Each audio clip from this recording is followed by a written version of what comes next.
Good afternoon and welcome to the podcast. We're going to be talking a little bit of Red Sox here today on this Thursday afternoon, May 1st. I'm Ryan Goodwin here, your host today. And we're really just going to be recapping the month of April for the Red Sox and also talking a little bit about what to expect here this coming month. The Red Sox, of course, wrapped up the month of April officially last night. Obviously, they still have one more game left in this series at Toronto against the Blue Jays. Unfortunately, they did not end the month of April the way they were hoping, and kind of a tough loss, really tough loss last night over in Toronto. The Red Sox led 6-0 entering the bottom of the sixth. It was a two-run shot in the top of the sixth for Carlos Narvaez, their backup catcher, who's really become their starting catcher just because of the injury due to Connor Wong. He launched a two-run shot in the top of the sixth. The Red Sox were leading 6-0. Things were looking pretty good. And then the bottom of the sixth, things really kind of just fell apart for Lucas Giolito, who had a really good start, really good debut with the Red Sox leading up to that. A very good first 5 innings, five scoreless, and unfortunately allowed a two-run homer with two outs to Dalton Varsho. Then the next batter, Alejandro Kirk, also hit a home run, make it 6-3. And then Anthony Santander in the bottom of inning number 7 with Garrett Whitlock on the mound, two out and two on, tied the ball game and just really took the wind out of the Red Sox sails. They were not able to score any more runs the rest of the night. And of course, in the bottom of the 10th, it was Alejandro Kirk once again who had a walk-off single to beat the Red Sox in 10, 7-6. And again, a really tough way to end the month of April. But with that being said, April overall was a very good month for the Red Sox. They went 16-11 in that stretch in 27 games throughout the month.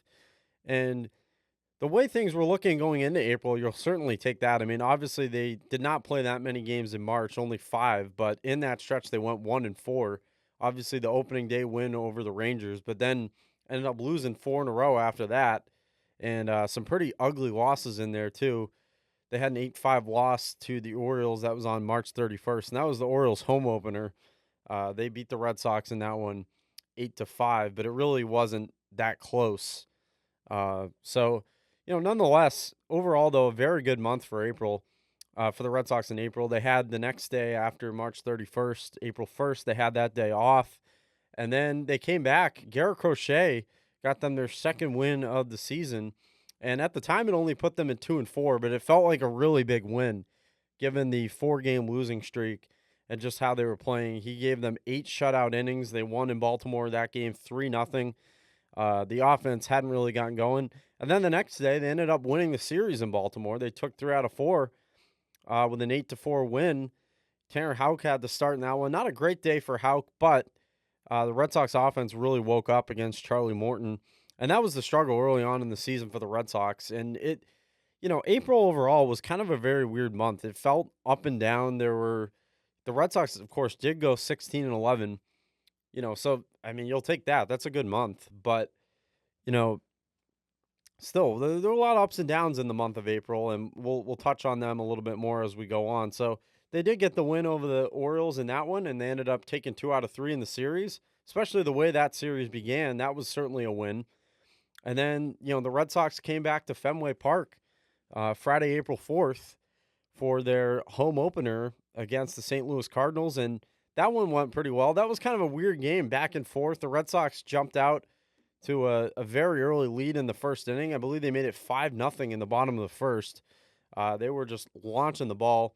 Alex Bregman greeted the Fenway faithful in the home opener with a double, an RBI double to drive in a run to get the scoring started for the Red Sox in the bottom of the first. Trevor Story launched a 3-run homer, make it 4-0. And then Wilyer Abreu, the next batter, on the first pitch, drove one out to right field for a home run. So the Red Sox jumped on the Cardinals early in that one, made it 5-0. And Walker Buehler was on the mound for the Sox in that game, and he let the Cardinals actually right back into it. I believe they came back. I think the Red Sox were only leading by a run at one point. It was like 6-5, and then they started blowing it open more and more. But even in the end, the Cardinals still made that one interesting. The Sox were leading 13-6 entering the top of the ninth. And the bullpen forget who it was. I think it was, if I can remember all the way back, I think it was Cooper Criswell starting the ninth inning, and he was getting knocked around. There were some errors in the Red Sox infield, and the Cardinals cut it to 13-9 and had the bases loaded with one out.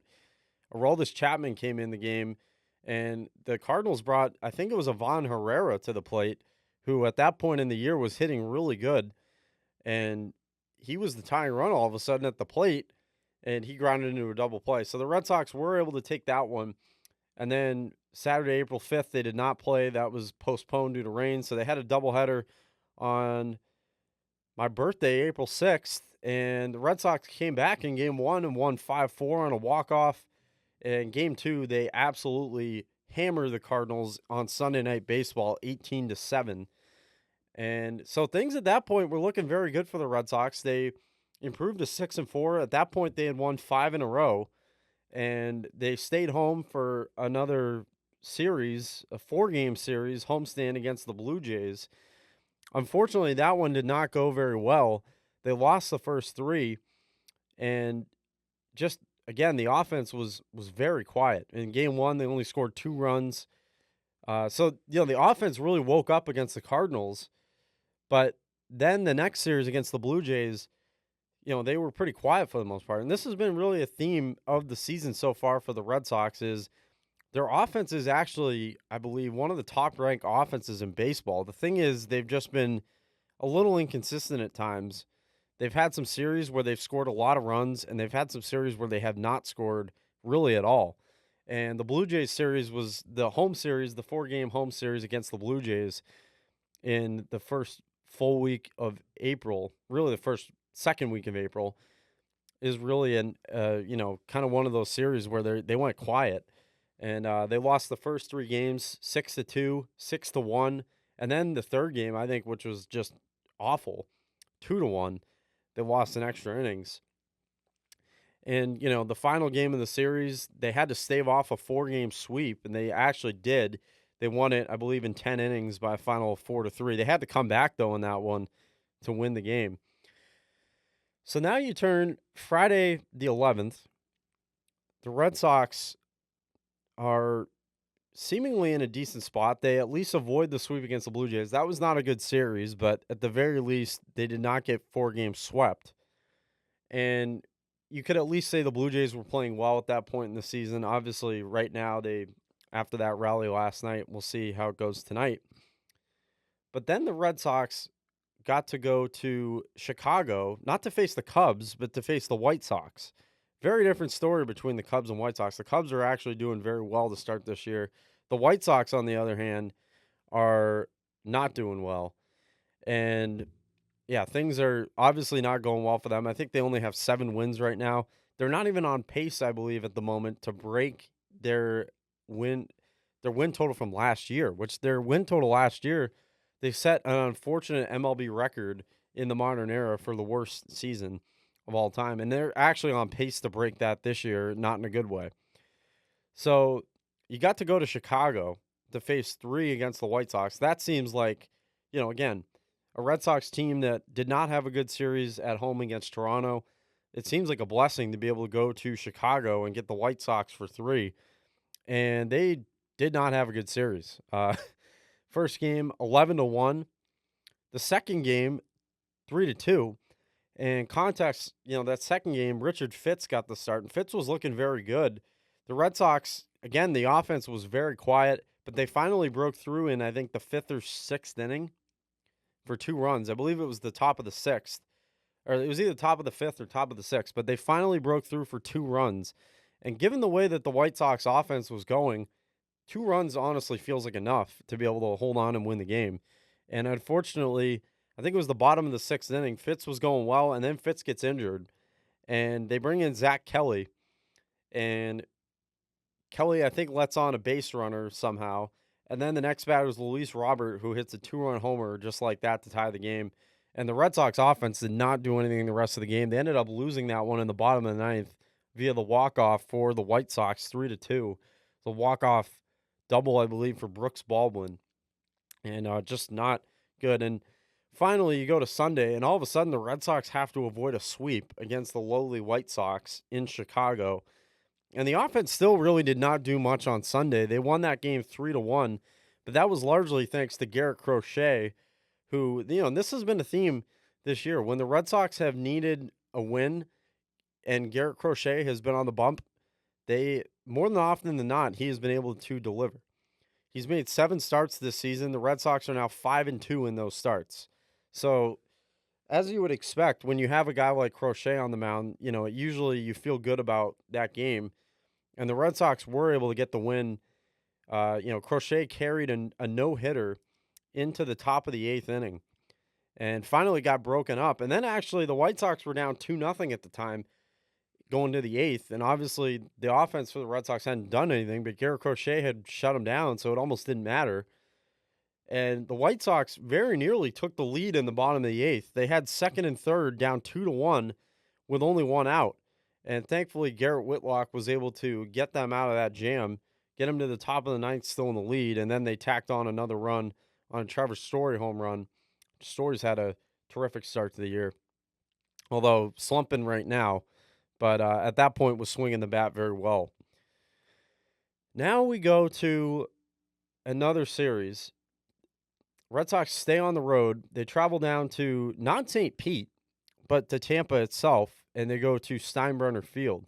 And this game was by far the worst Red Sox game of the season. I mean, last night was obviously an ugly loss, but to this point in the season, this game was by far the worst the Red Sox have turned in. It was a 16-1 loss, of course, pretty memorable. I believe Tanner Houck gave up 10 earned runs in the first 2 innings. It was just an awful game.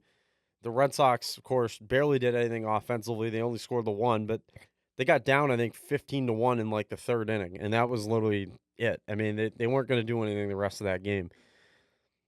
So you have that loss, and, the Red Sox, I think, at that point are 2 under 500, 8-10. And, and then you got 2 more still against the Rays. But at the very least, that had to be kind of a turning point because the Red Sox did answer the next night and won 7-4 with Walker Buehler on the mound. And that was on, I think, Jackie Robinson Day. They were able to get back in the win column. Some home runs for Duran. I think that was a game where I believe Bregman hit a couple. Of course, that's a spring training park, but still, the Red Sox were able to get that win back, and that was big for them. And then the next night, the offense again pretty quiet after the 7 runs the night before. But thankfully, they got good enough pitching in that one, and they were able to hold on to win that one 1-0. The only run being scored on a home run from David Hamilton in the 3rd inning. So the Red Sox, at that point, got back to even at 500. And then what do you know? They get the Chicago White Sox once again, this time at Fenway Park. And that's for a 4-game series, the wraparound series with the marathon game on Marathon Monday.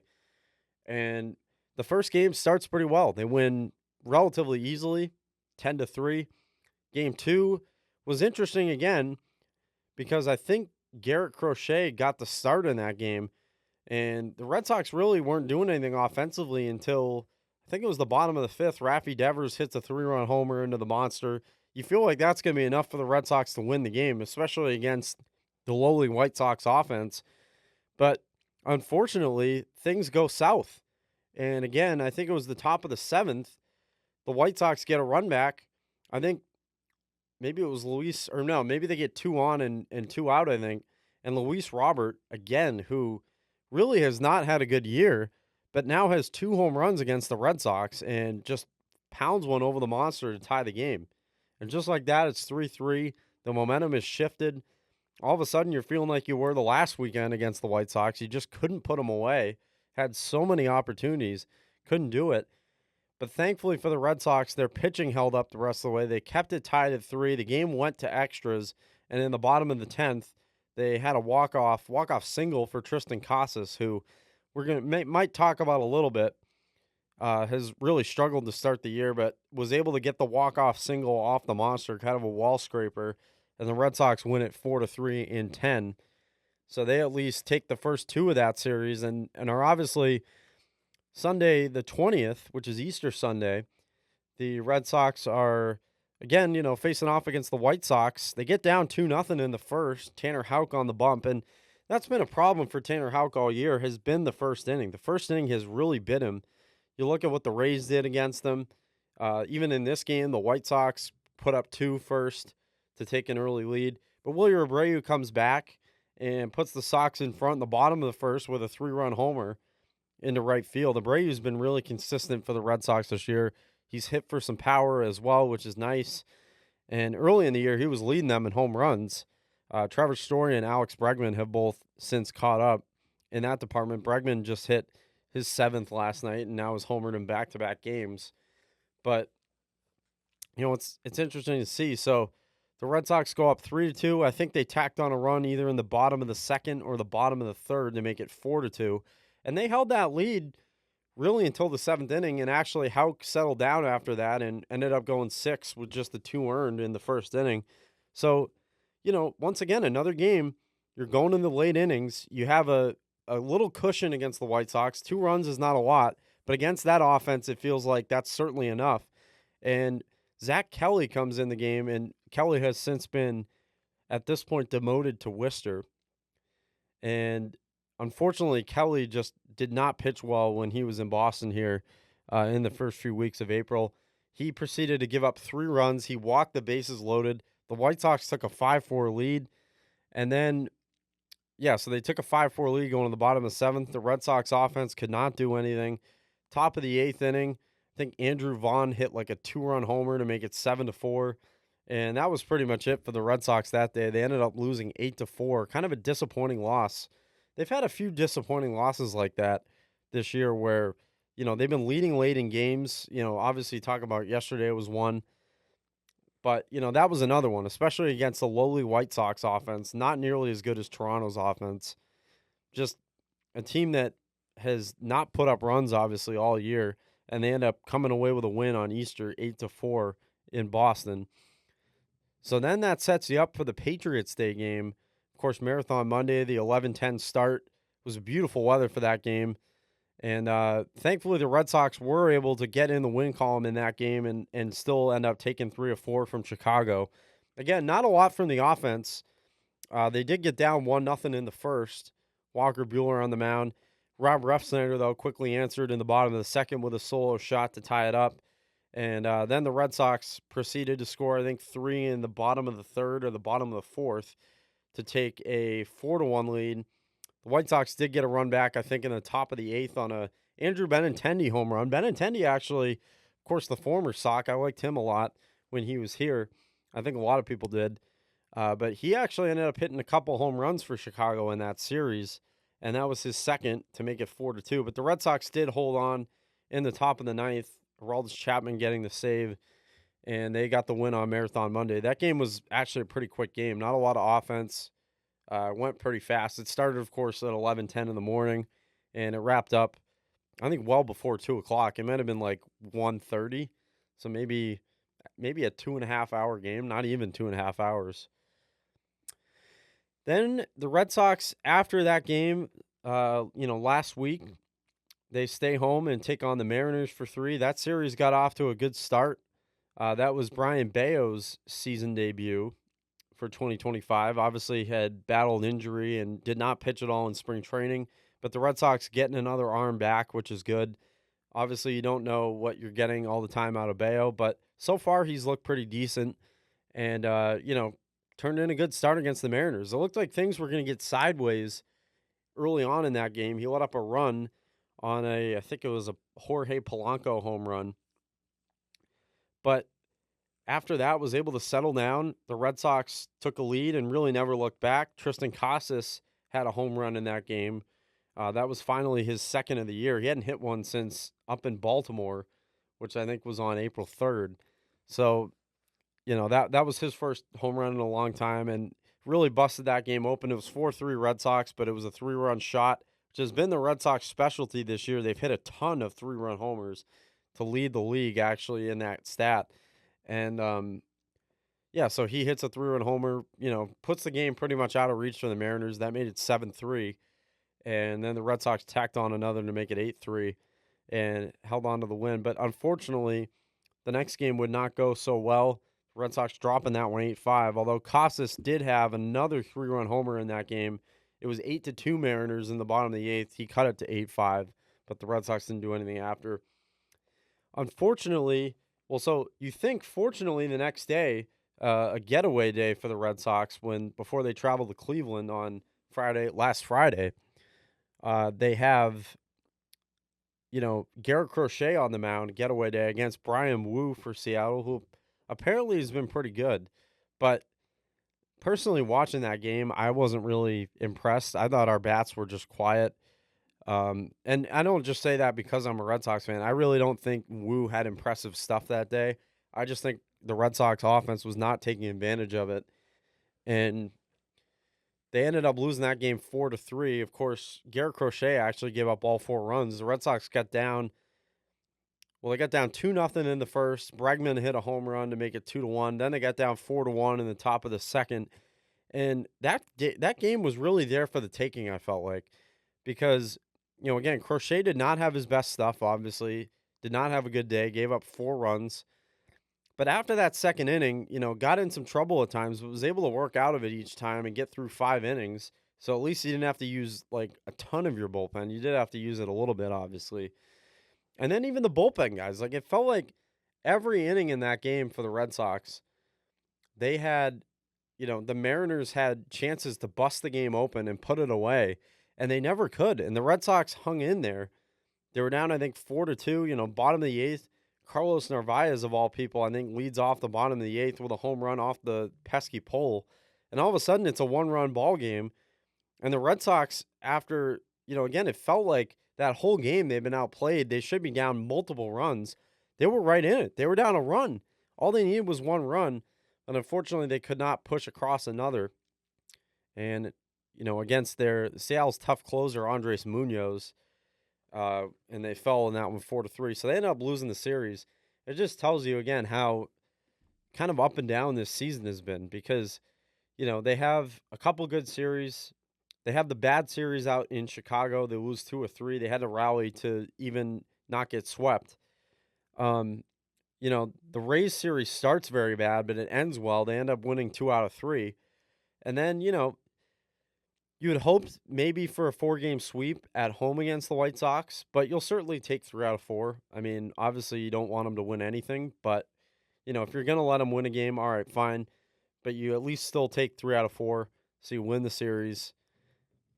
But then you're home against the Mariners for 3, and, you're hoping to ride that momentum. And, again, the way the series started, it looked pretty good. You win 8-3, but then you lose the next 2. And now you go to Cleveland, a Cleveland Guardians team that's playing very well right now, or was playing well going into that series. Now, Friday night's game gets rained out, so you have a doubleheader on Saturday.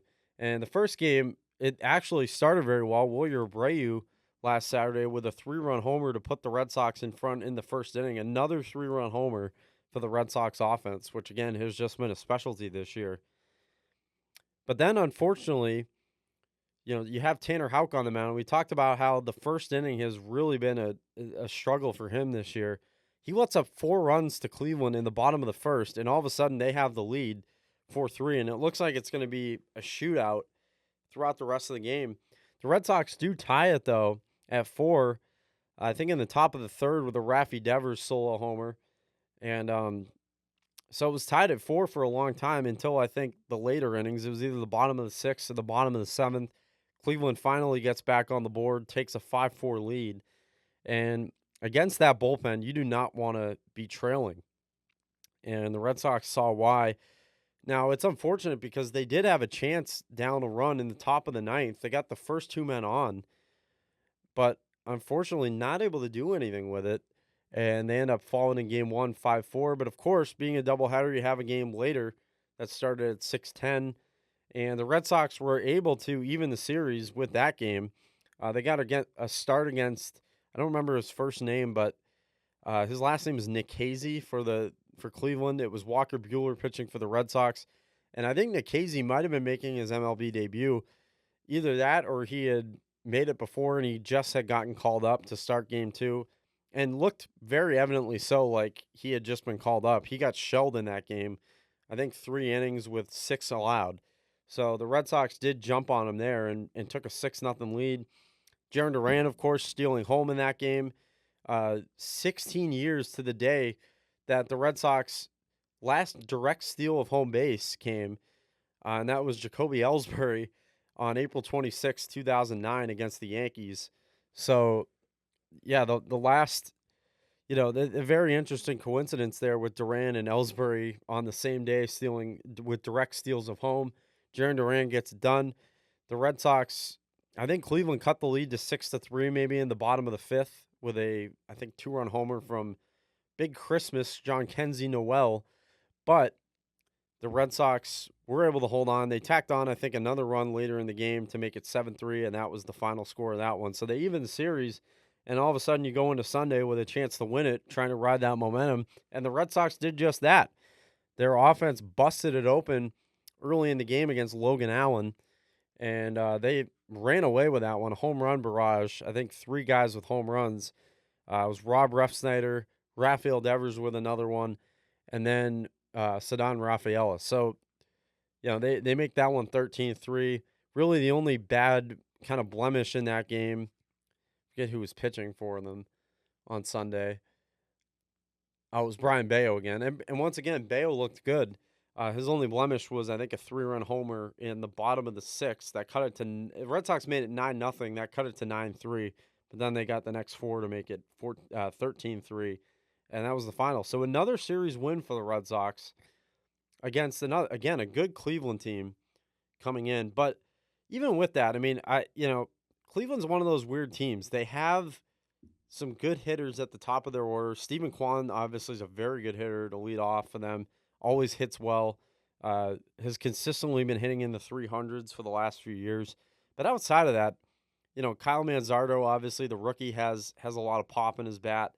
But there just doesn't seem to be a lot of pop on that team. In a way, they remind me of the Tampa Bay Rays.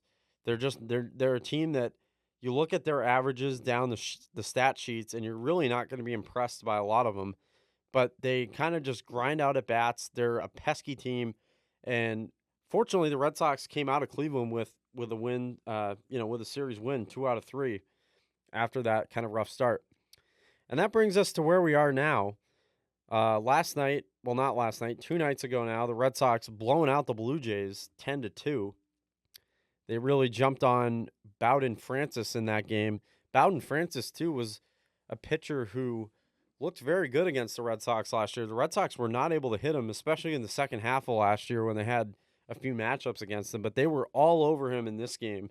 5 home runs within, I think, the first 3 innings.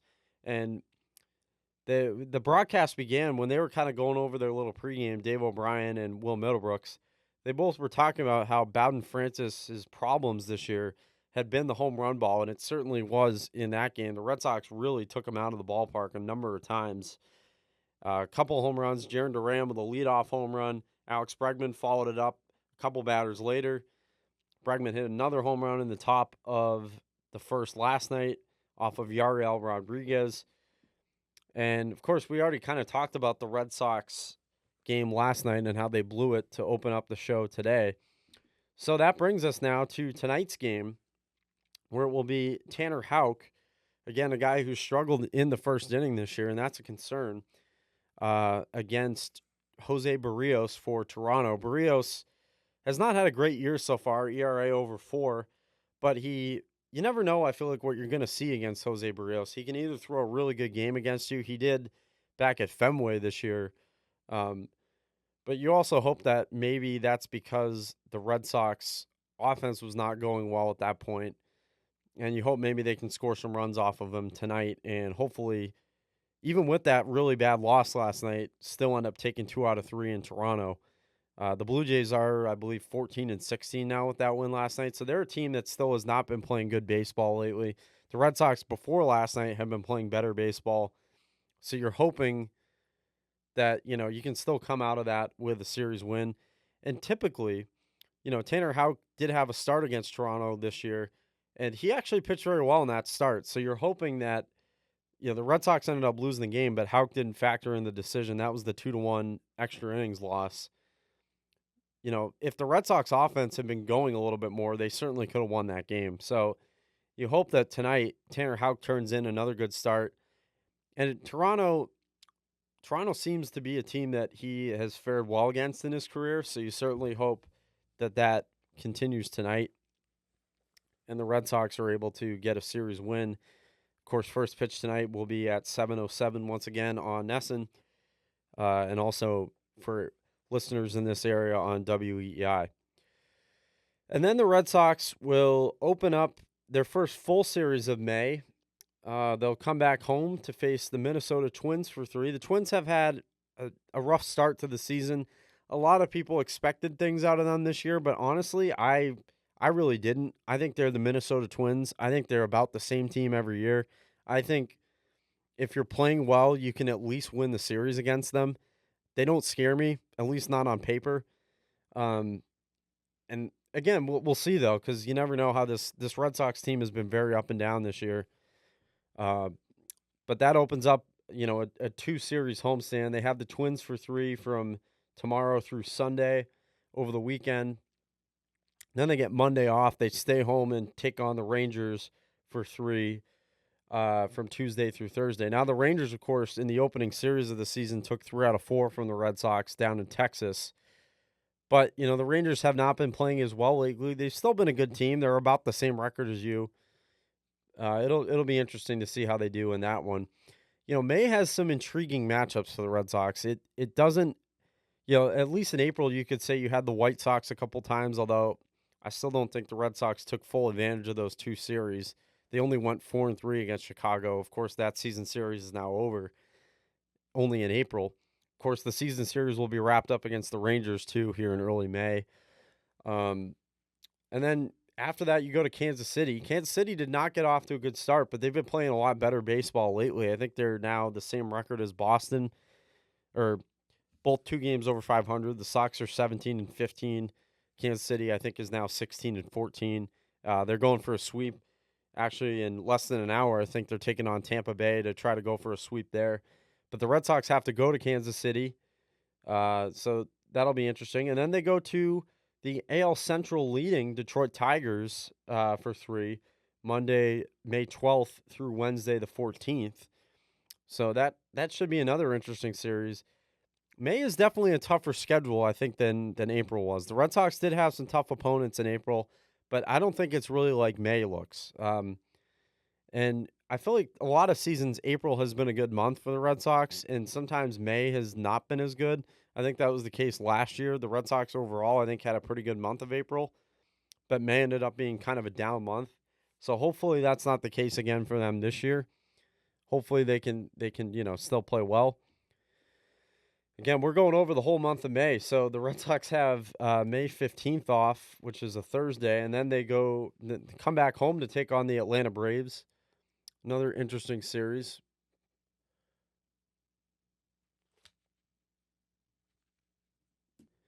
Yeah, so sorry about that. We're back now. A little pause.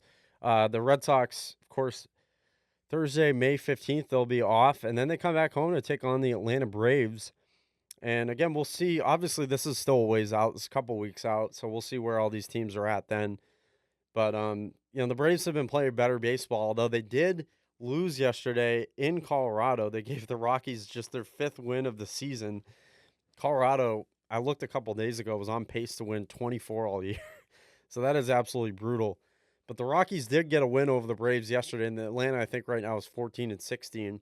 But they have played a lot better baseball lately, as you would expect. They got off to that horrific 0-8 start, I think, but since then they've recovered pretty well and are now right back around 500. So they'll get the Braves for 3, and then that's kind of an NL East heavy homestand because right after that the New York Mets come in. Mets, I think, Mets are record-wise right now the best team in baseball. So we'll see where they're at that point. Although Juan Soto has not even really gotten going yet, and yet they're still playing very well. So we'll see where that goes. That'll be the week leading up to Memorial Day. The Red Sox will be taking on the Mets for 3. Yeah, so Memorial Day week, the Red Sox will be taking on the Mets there for 3. That's the 19th through the 21st at Fenway Park. Should be another interesting series. I almost want to see if money depending if I can get out to one of those series, either against Atlanta or against the Mets. But that's a long homestand for the Red Sox because then they'll stay home Thursday through Sunday, and they'll take on the Orioles for the first time this year at Fenway Park. And that'll go over Memorial Day weekend. Memorial Day Monday, of course, the day itself, they'll be going to Milwaukee to take on the Brewers. Brewers have had, I think, kind of an interesting start to the year. They got swept in New York. That was the whole torpedo bat series to open the year against the Yankees, and their pitching was horrible in that series. They've come back a little bit, and I think are playing closer to 500 now. So, yeah, that should be an interesting series. The Red Sox, of course, got to host Milwaukee here last year. A couple years ago, they were there. Now, again, this year, they'll be at Milwaukee. And then the Red Sox play the Braves again to close out the month of May after an off day on Thursday, the 29th.